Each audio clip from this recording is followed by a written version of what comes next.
Check out this awesome faux river table. Stay tuned to see how we created it.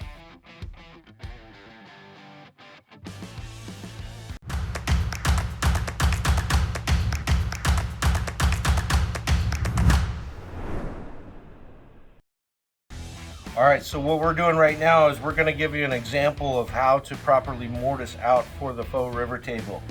And we didn't have video on the other examples that I'm referencing in this video of a river already mortised out. So I'm going to do it on a piece of scrap to kind of show you the process.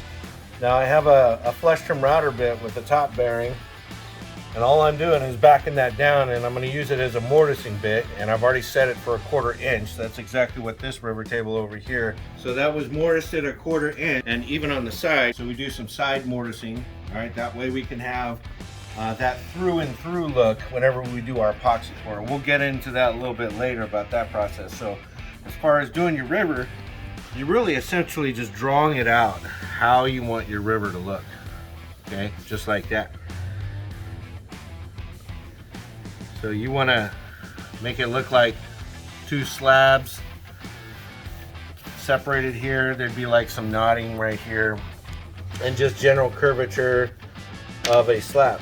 So what I'm going to do is I'm going to go ahead and start mortising out. And what I do is I take the mortising router and I follow the outline, okay, on both sides. And then I'll mortise everything out, and then I'll do the side mortising last, okay?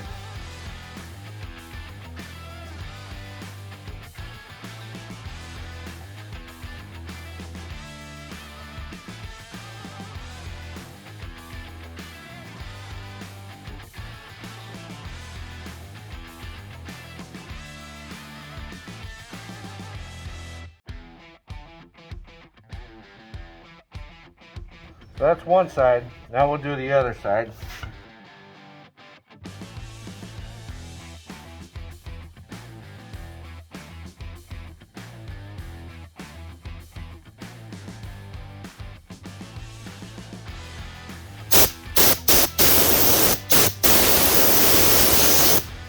Okay, so I formed the riverbed. Okay, now I'm just going to do some mortising out right here, starting at the front.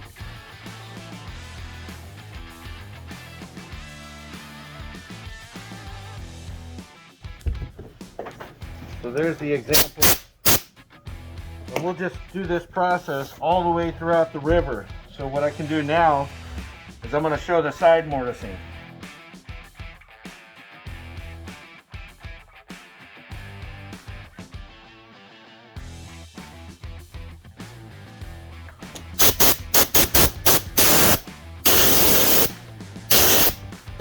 Alright, so looking from top down, this is exactly what it's going to look like. This here is a shaping disc, and this is what we're going to use on a 4.5 inch grinder, making this live edge profile, rounded over.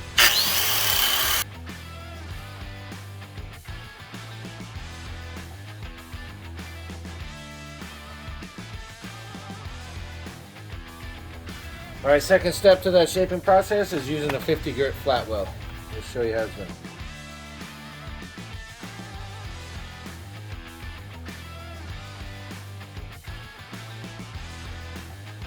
We're going to put this live edge barky looking feature on the side. We've already shaped it down with a flap wheel and a shaping grinder bit that we use with the angle grinder, and so we've blown it off and make sure it's dust free as possible. Now we're going to add that feature. So I got a Bondo stick and my Bondo here.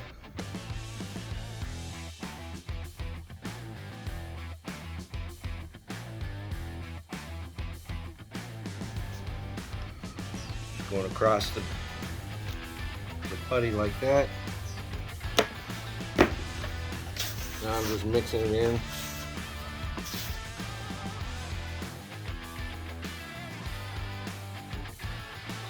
Now I'm going to take the Bondo on the spreader. I'm just very liberally applying it to the edge.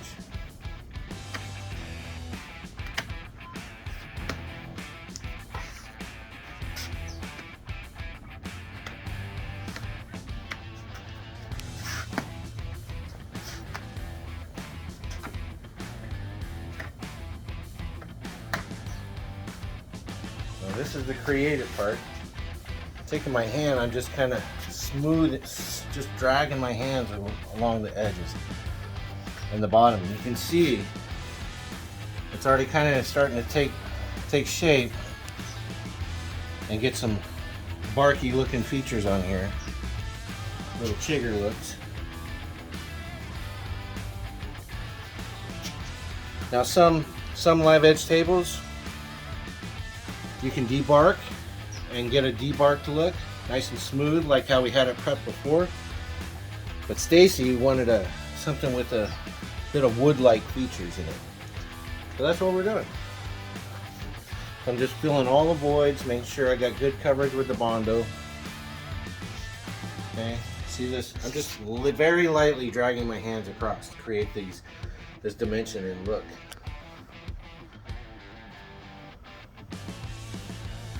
Now we can add some naughty features. Like just take my finger and just do a little swirl.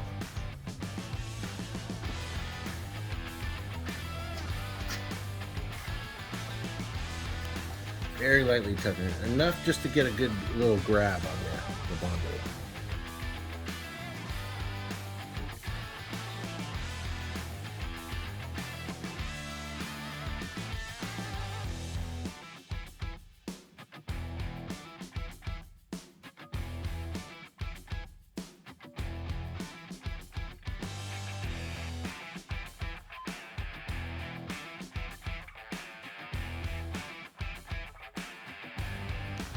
You'll see in another part of this video how Stacy will, after she does the pour before the flood coat, she'll add some accenting features to really kind of make this look pop.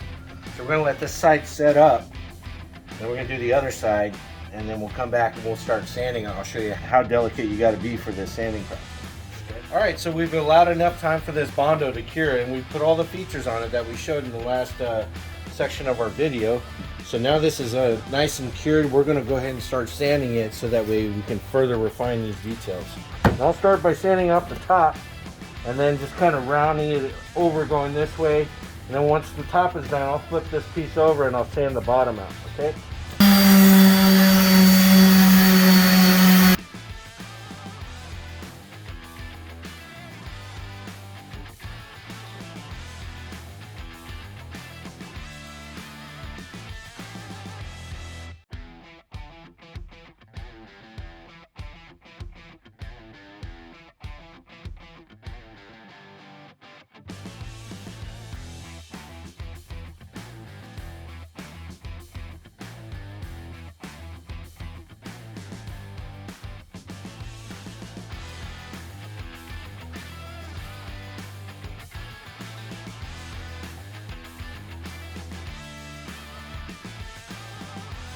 All right, next step, now we have the faux piece inside our pouring studio. We're going to prep this for that deep pour.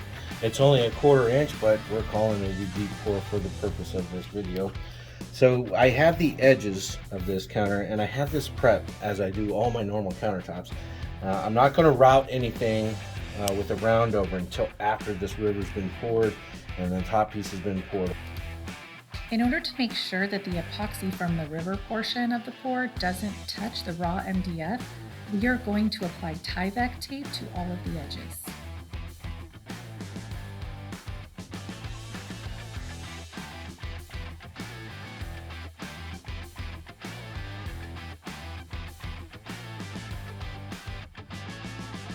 So what I'm doing, this long piece right here is going to come across the river and create that bottom, so that epoxy will have a bottom to flow into, because that way if we have the epoxy flowing on the side of the river table, it's going to give us that through and through look that you'll see on a real deep casted river table. So that's what we're trying to achieve here.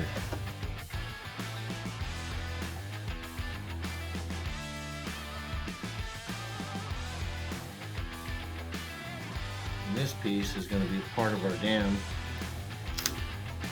That's creating a reinforcement edge. When we come up, there'll be one more strip. I'm just gonna put some tension, make sure it's nice and square against the project.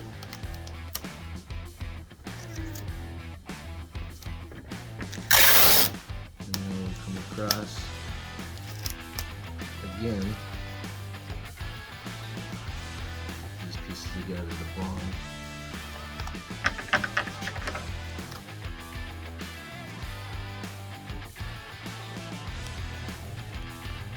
And we have the project level now. It's one of the most important parts of doing any kind of pour.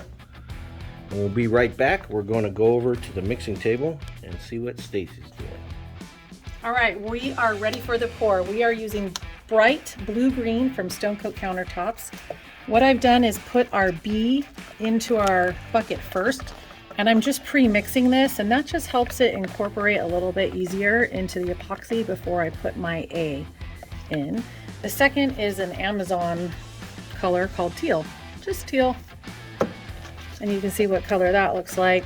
Pre-mix this into my B, really vibrant, and we'll be pouring both of these into the river once we get started.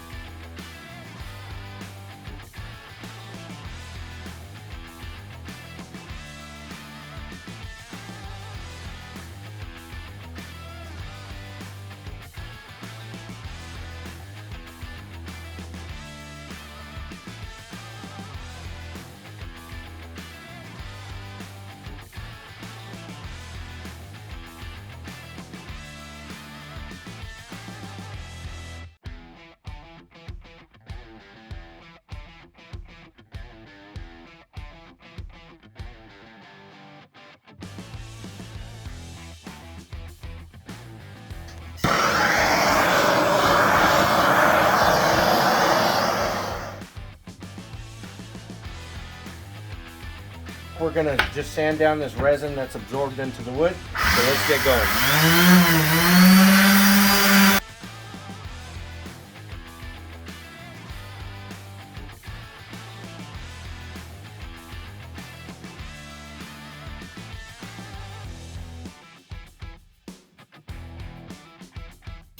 Here we have the through and through Faux River. Look at that. And now we're going to put a 1/4 inch round over on this edge profile on the top and the bottom.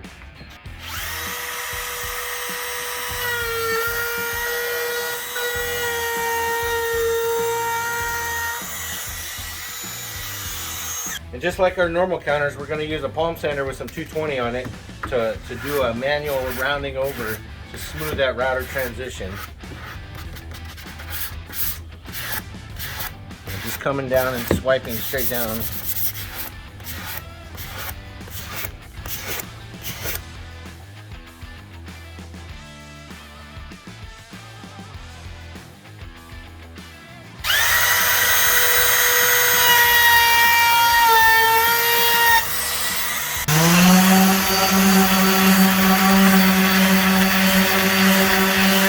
Finish this project on the underside, I'm going to actually be inlaying a piece of 3/4 ply, likely maple ply, and I'm going to be gluing that to the bottom and doing a couple screws.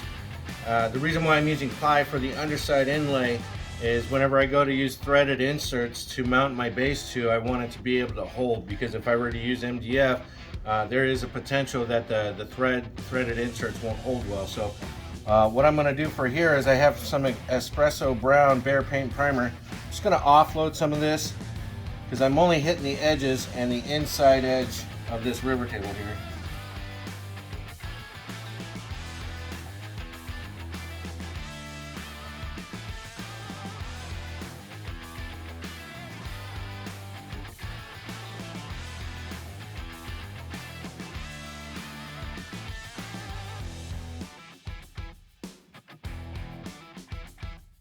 Alright, now I'm prepping the river table for the primer on the top, and so you can see that a roller probably won't hug these lines all that great, so I'm going to kind of use a brush, just kind of paint and get as close as I can to the river without changing the shape of the design. That way whenever I do go to use a roller to finish the rest of the paint and primer,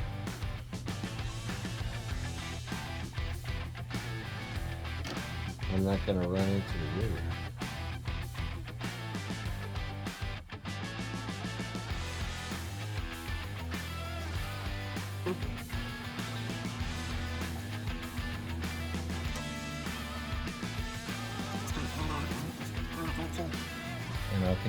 this all the way down to the river, and then I'll show you how I finish roll it. Hey guys, so we're prepping the faux river table for the wood grain design, and before we do that, we need to prep this river. So right here where the primer starts and the river starts, we kind of need to tape that off so whenever we do our design, it doesn't spill over onto the river.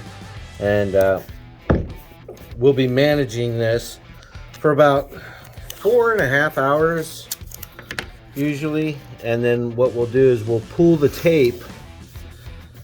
That way it's already set up, so anything that looks off or sharp, we'll just kind of soften it with some 99% alcohol, and then we'll let that cure the next day and then come back and do flood coat. So we're gonna prep this whole side going this way and then back this way, and then we'll be ready to do the wood grain pour. So what I do on the live edge is I take a paintbrush with some spray paint, and I'll come in here and darken up the edge in order to give it that natural wood appearance. So I'll sometimes spread the paintbrush out like that, and so it's nice and wide. Can you see that? And I'll just kind of do striations along here. A lot of this is going to be covered with epoxy, but you will be able to see the undertone since this is a curved edge. And I will wipe away a lot of the epoxy that flows over because I want to see that wood grain and that rough edge and not have it get softer with the epoxy. So I start slow with this because you can't remove this. Always easier to add more where you need it. And then I just kind of rub it with my hand because I want it to be scratched up just like it would on a piece of bark. Around the knots, you can make the knots a lot darker.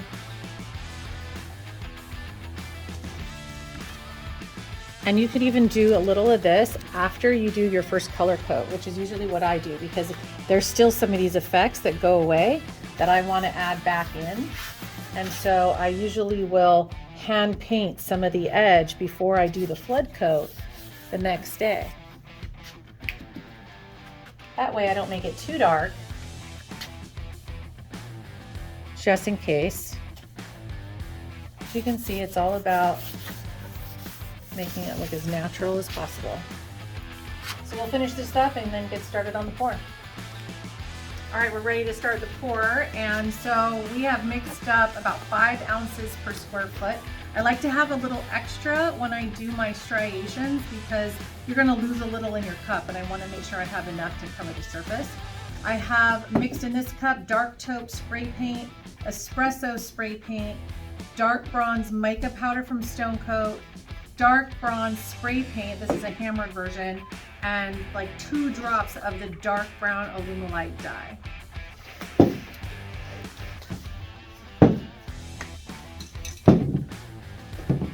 I also have a little bit left over in my clear, so that way if I feel I need a little extra of a certain color, I can quickly mix up a little bit extra.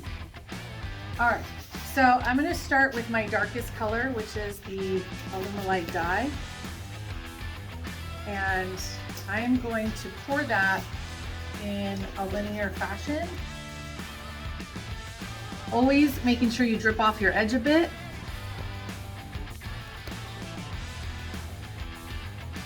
And I always like to put more of that dark towards the edge of the surface because that's what's going to start flowing over, and I don't want a bunch of light colors along the edge.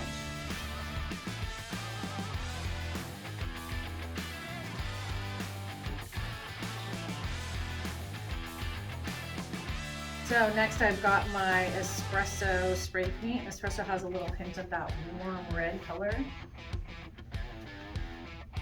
And I'm filling in those gaps.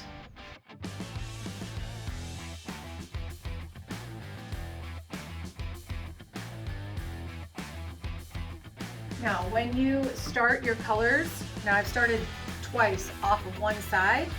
My next start is going to be off the other side, and that's making sure that I don't end up with too much epoxy on one end of the table. So now I have the dark bronze spray paint. I love this color, and what it does, it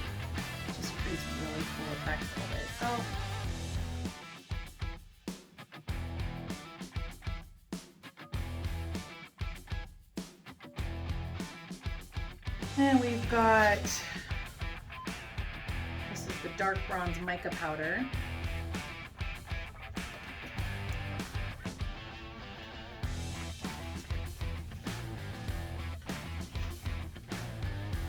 Now, you could do bigger bands of colors if you don't want a very tight striated design. Instead of doing skinny lines, just do bigger lines.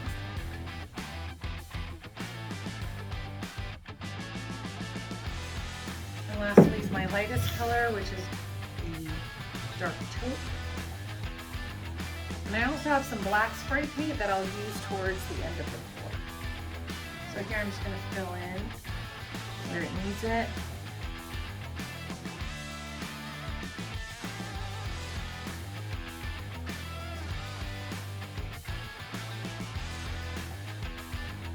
Okay, so I'm going to torch both sides.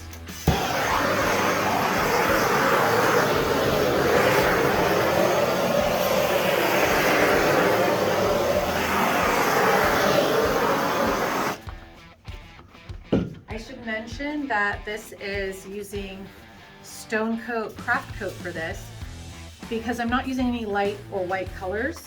And so being dark, it sets up a little faster, and on a wood grain, it'll continue to move and flow for so long that you have to continue to manage it. And so with Craft Coat, it sets up a bit quicker and allows me to not have to work it for so long.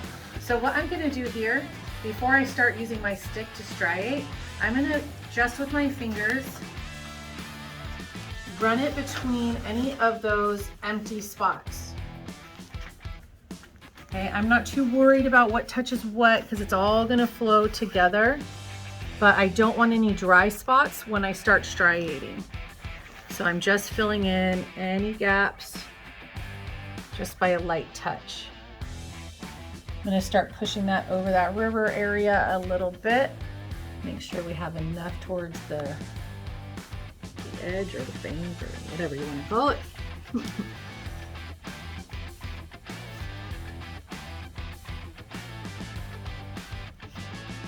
Now I didn't pour a lot near the edge there where we taped because I don't want too much to flow over that I have to then pull off. But I do need to have some.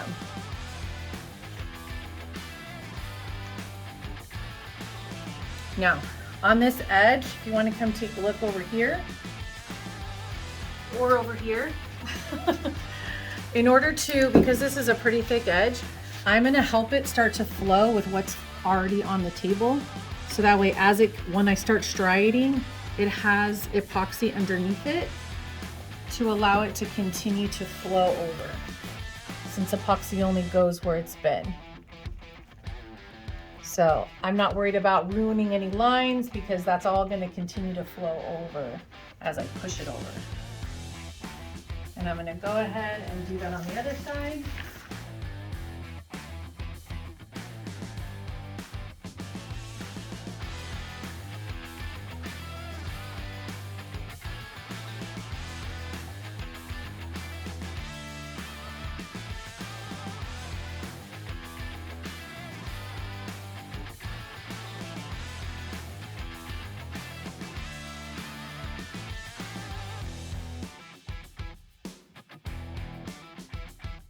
I think I got most of the holes. I'm going to add a little of this extra leftover because I do want a darker wood grain. So I'm going to flow this through.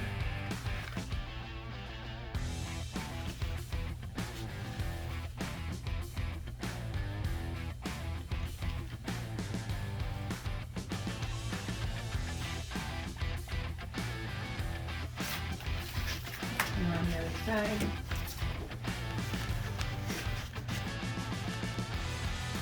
And I'm just putting it on my stick, not being very particular where I put it because I'm still going to striate all this together. But as it blended, I knew it was getting lighter than I want. And I do want some dark areas like right near the edge of the river.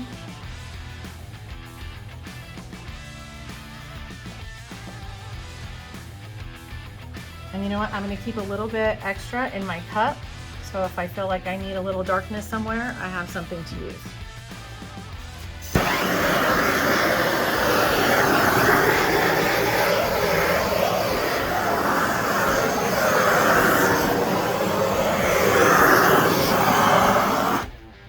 not worried about torching and getting every bubble out because I'm going to create a bunch of bubbles as I move this stick through.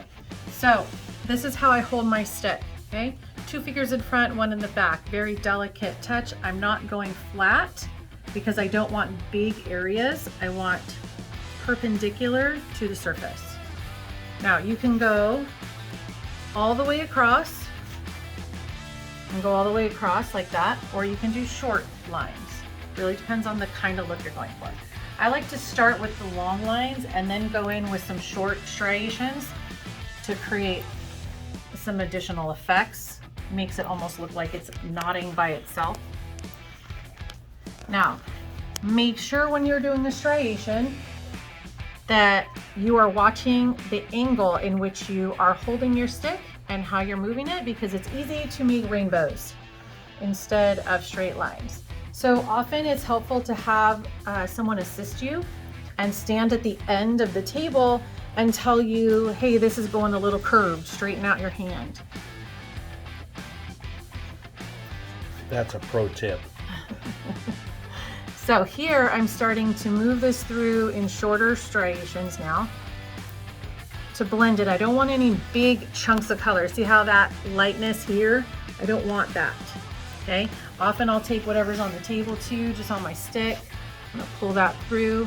And I'm still knowing that I'm gonna add some black spray paint at the end. That's gonna darken a couple areas. So I'm keeping this straight as possible.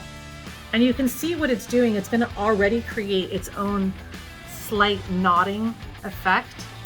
But I don't want any big sections like this because that looks more like a marble than a wood grain. But you can hear I'm pushing that stick all the way down to the surface. I'm not being delicate with this. So don't be afraid of it.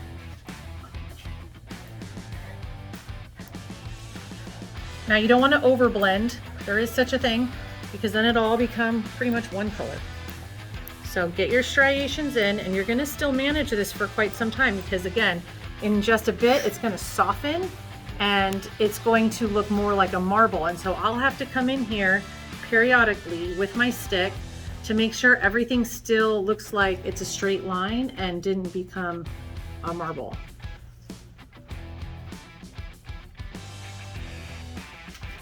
Okay, all right, that side's good.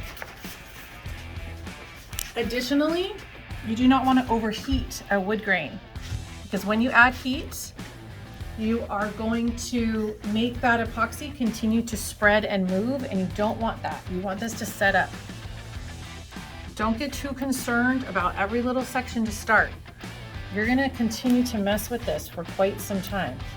So anything you don't like later, you have plenty of time to go and touch it.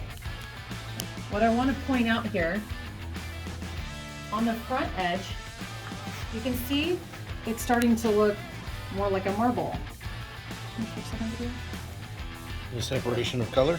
Yeah, how it's, is that showing? Kinda Yeah, there you just go. dripping down. Yeah, so that we don't want, right? And so it is getting held up here. So I'm gonna purposely drag my stick across this edge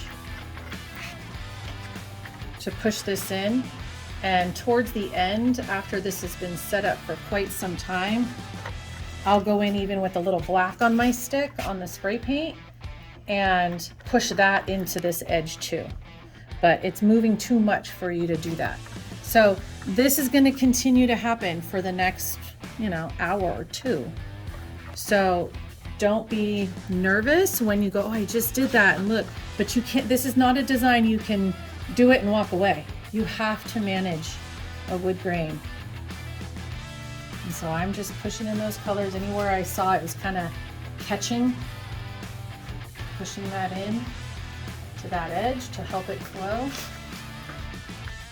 Even in just a few minutes, what I can see is that it's really softened and kind of got wavy here, right? So I will continue to striate these areas. Now this is the point where I like to add my black. I'll also add a little of the dark brown in areas where I still think it's too light. So that dark taupe, you know, it's good to have some undertones, but I definitely don't want a lot of that. So I'll pull some of that dark brown pigment right back into it, just in a couple spots where it needs it. So don't feel like you have to run the color all the way from left to right. You can just do it in little pockets. Great thing about wood grain, nothing's uniform. You'll never find a piece of wood that is perfect uniformity. It always has some variation.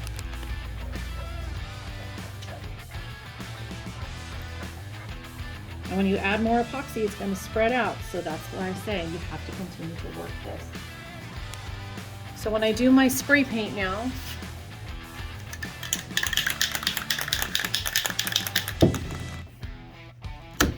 I'm going to break my stick so I have a pointy surface. I'm not going to do any knotting at this point. This is just to add some black, but when you add black, it can take over and spread too fast. So I'm just doing a small amount. I want you to see what that starts to do. It starts to push the epoxy away from it. Sometimes I'll use the other side, depending on where I want it. Like I definitely want more black in that section. And you can just kind of scrape it with your stick. It'll start to create its own really cool effects. That's the great thing about adding spray paint on top of a surface versus putting it in a cup. Not too concerned about where it's going or what it's doing just yet. I'm pushing that black through, separating any big pockets.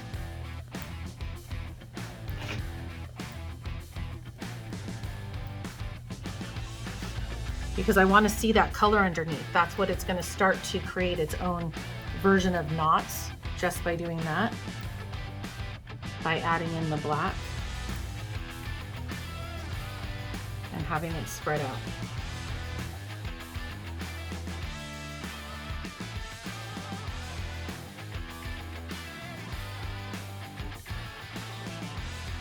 At what time are you going to like make your knotting? I usually, if I'm going to use craft coat, I'm going to wait till about the 1 hour mark before I add knots. If I'm using regular countertop epoxy, I may wait a little longer. The working time is longer, so maybe an hour and 15 minutes. You want it to stop moving, but not be too set up because you need it to be able to blend in with what's there and not just sit on top. All right, so we'll come back whenever we need to do some knotting after the edges had set up. That way you can see how the black is taking shape in this project. All right, it's been about 20 minutes, and as you can see, it's softened and kind of got wavy throughout the design.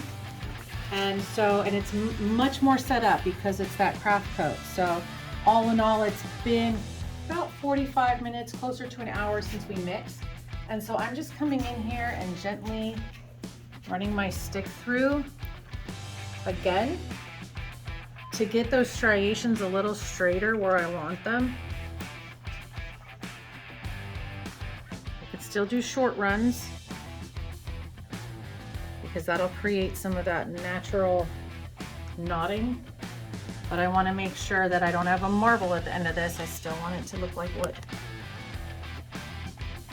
So I can come in even just little tiny swipes to get rid of anything that started to look marbled. Particularly around the lighter colors is where you can kind of see where it would start to marble.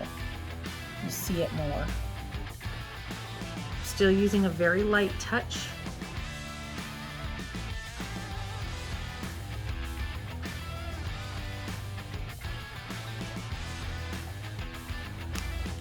I don't know exactly where this ends with the tape, so I'm just going to make sure I manage all of it.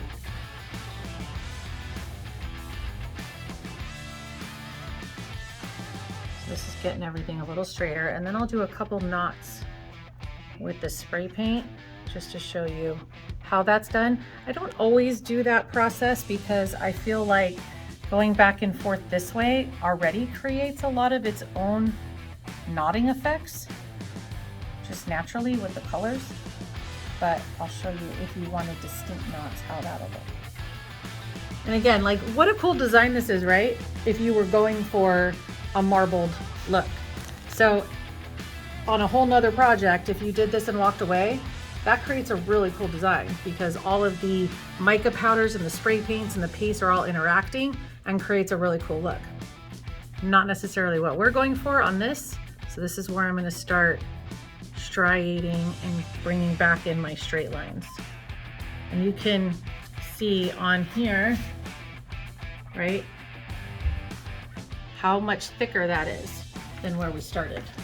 That's how you can tell, is it ready for you to do this or not? If it's still very, very runny, you want to give a little more time. Now I want to point out, I don't know if you'll pick it up on the camera, but this is where I added some of the black spray paint right through here. And this created its own little knotting. Oh, I love it. You see that? Yeah. And so I'm going to make sure I don't striate through that because I like what happened. And that was done just by adding that spray paint and letting it go. So anything you like, just don't touch it. Stuff I like, but it doesn't like wood grain, so I have to touch it. You can do a knot here and there right now? Or? Yeah, I'm going to do a knot. This is the perfect time when it's still moving enough that it'll blend in and not just sit on the top. But before I do that, I have to know where I'm going to put it, and I don't want to then have to come back and striate through it. So I'm going to look and make sure that everything is striated that I want to be before I decide my knot placement. So once you put these in, you kind of want to set it and walk away. And you don't need like knots all over unless that's what you're looking for. For something like this, we'd probably maybe do anywhere like 2 or 3 knots on each side of the board. So I take my black spray paint and I just put it on the table here and run my stick through it just to get a little on the edge, not too much. Let's say I want it here. I'm going to start and go in a circle and kind of come out like a tail. And then I'm going to give it a chance to do its thing, and then if I don't like it, I'll just run my stick through it again.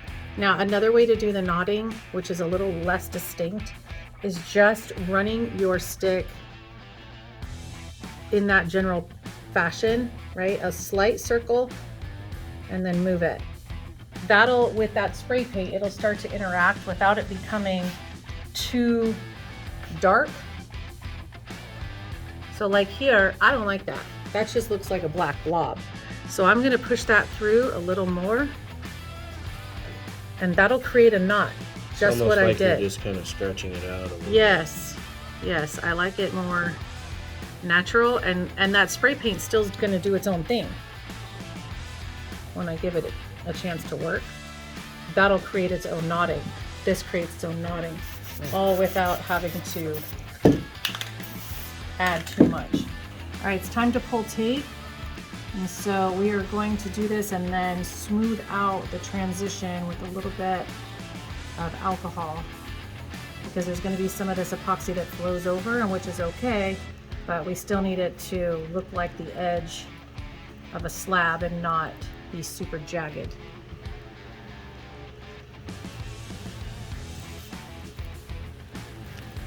Okay, so when I pull one piece, I'm gonna make sure I do it slow so that way I don't drip any of the remainder coming off the tape.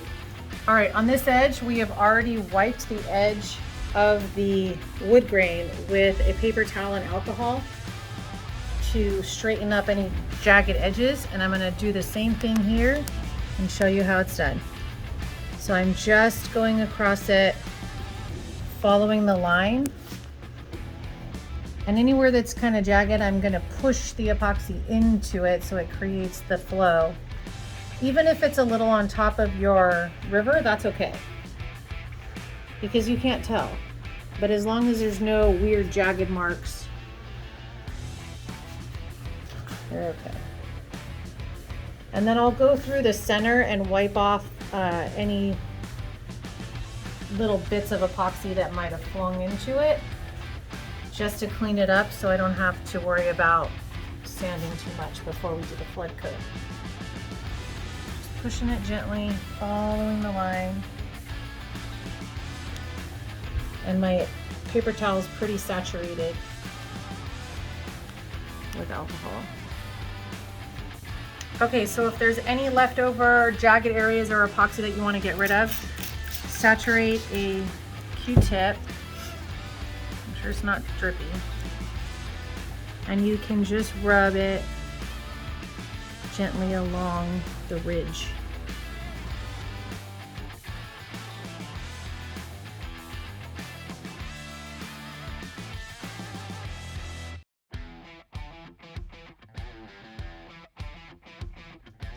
All right, so we are here to level out the river against the wood grain. Now that the wood grain has cured, so we have created a dam using green tape just to thicken that up so it doesn't flow off and have a big thick edge, because it's pretty flat and smooth along the edges.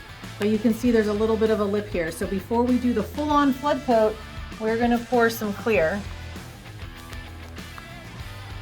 I'm gonna pour this down and then slowly work it towards those edges because I don't want it to go over the wood grain.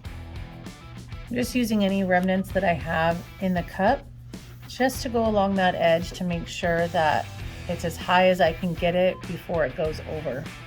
I pushed it all in with my fingers, and this is just the last little step without making it flow overboard. But I wanted to get as level as humanly possible before the flood coat tomorrow. Everything is pretty much level now, as you can see. We did the leveling flood coat of the river yesterday. And today, we're gonna scuff that center part and flood the whole thing so you can see what it looks like. Stay tuned. All right, time for the flood coat. Everything's been sanded. I have enough epoxy for 2 surfaces, so I'm gonna pour half of this out, concentrating in the middle to make sure that any lip that was still left from the last pour gets filled in. So I'm doing about 20 ounces on this counter, on this table, I should say. And I'm gonna leave the rest for the other one. So typically I will use a trowel on a big surface. On something like this, I don't want to chance any scratching, so I'm gonna go ahead and just use my hand. I'm gonna torch it to warm it up.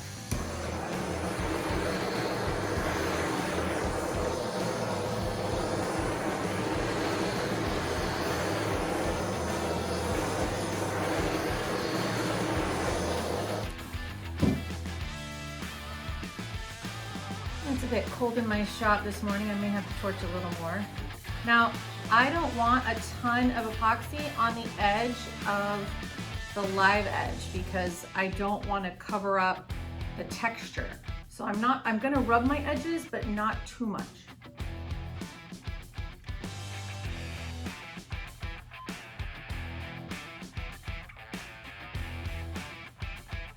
Once I get this leveled out, I will torch it, let it do its thing since it's self-leveling, and I will torch it 3 more times with 10-minute increments in between. And we'll be done. Now what you want to do after you've moved your epoxy around, you can kind of feel where it's high. This is where you want to chop, and this is to break any surface tension that might be existing, so that way that epoxy can flow. I can see where it's low over here. So I'm going to steal a little bit because I can feel that the center here is a little bit high, and put it towards my low. Make sure my river is nice and flat.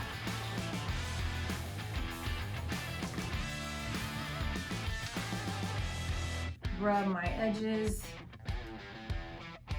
so it starts to flow over.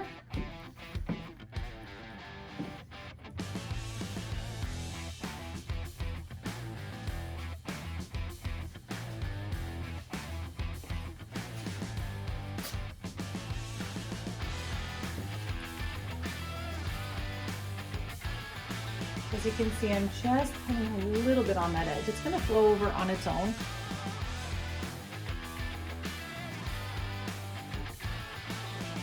Same back here, just push it into the ridges.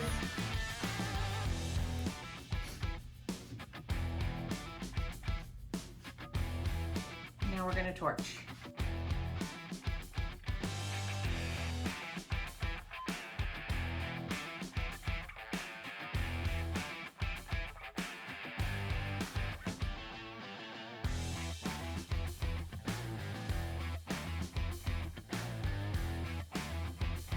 I don't really spend much time torching edges because I don't want it to flow too much, but I just do it in case there's any air bubbles from me pushing it in.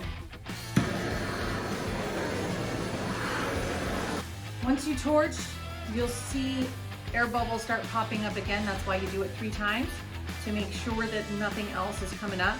And after you let it start to self-level, you can see if there's any low spots and pull some epoxy just from where it's dripping per se. And I see like a little divot right here. And I can just drop it in and touch it and allow it to start to flow.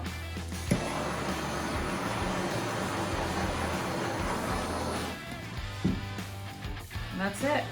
Tomorrow it'll get sanded and we will do a top.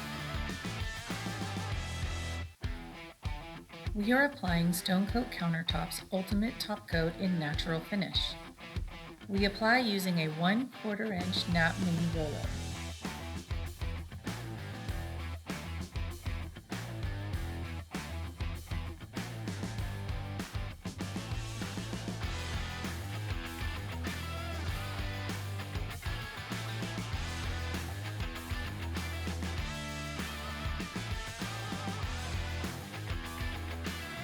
Once the material is applied, we gently do a wet back roll.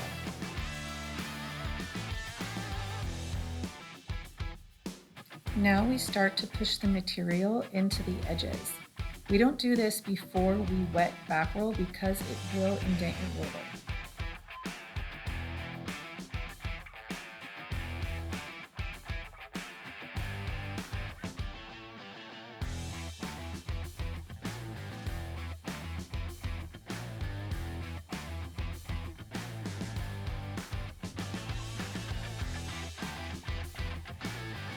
At this point, we swap rollers and do a dry back roll using a very light pressure.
Okay, we're back with the Faux River Table. It's been 2 days since we applied the Ultimate Top Coat, and if you can see here, it looks really good. What's left in this process is we're going to flip this over, and we got to grind the epoxy drips down. All right. Well, what you see going on under here is the cavity here. We're going to place this in with some plywood here. So I've taken measurements across on the left and the right side, same across on the left and the right side of this run, to come up with the average of 16 inches by 44.5. So I'm going to do a 3/4 plywood cut so that I can drop in here and have something to attach my threaded inserts. Now for this process, I'm going to be using some 120 net to grind these epoxy drips down, and once I go around the whole project here, I'm going to come back and touch it up with some brown paint.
Now we're going to introduce the leg, and we're going to set it up and just make some dots where these 1 inch machine bolts are going to go into the threaded inserts.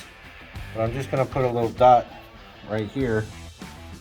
That way when I go to put my 1 1/4 in to secure this glued up wood, I'm not going to put a screw where I'm going to try to put a bolt later.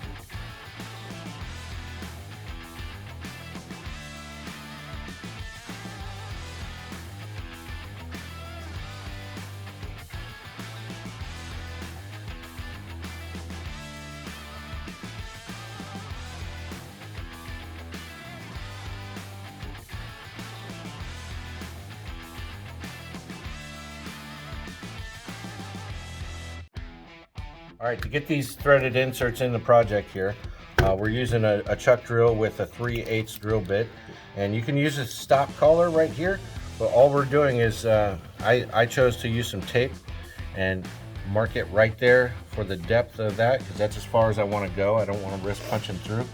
We're using 1 inch by 1/4 inch threaded inserts. These are coarse thread, and we're also using the 1 inch hex bolt. That's 1/4 inch, and the washer that we're using is a 1/4 inch washer. Okay, I chose, because of the darkness of this project, we're going to use black oxide hardware here. All right, so we've already punched these holes. We'll start over here right at these starting points here.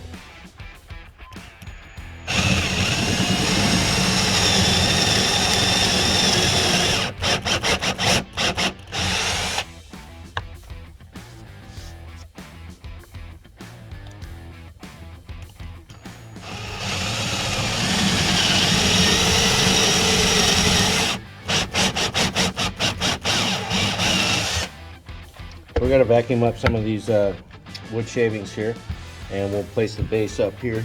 All right, so we cleaned up the shavings, and I like to go back and forth a couple times because there's actually 16 threaded inserts that we're using on all this. On this side we're using 8, and you got to get them just right so everything will line up. So we're going to drill a couple holes on the ends, and then we're going to fit it, and then we're going to get the centered ones taken care of. Okay?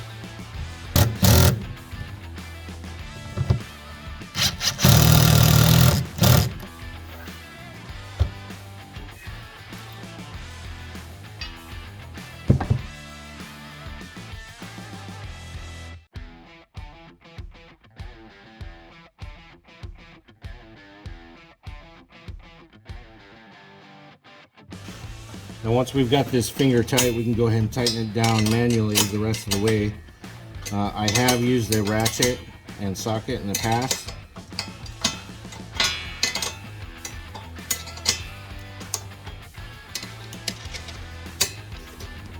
This works just as fine. Here is the final project. It looks absolutely gorgeous.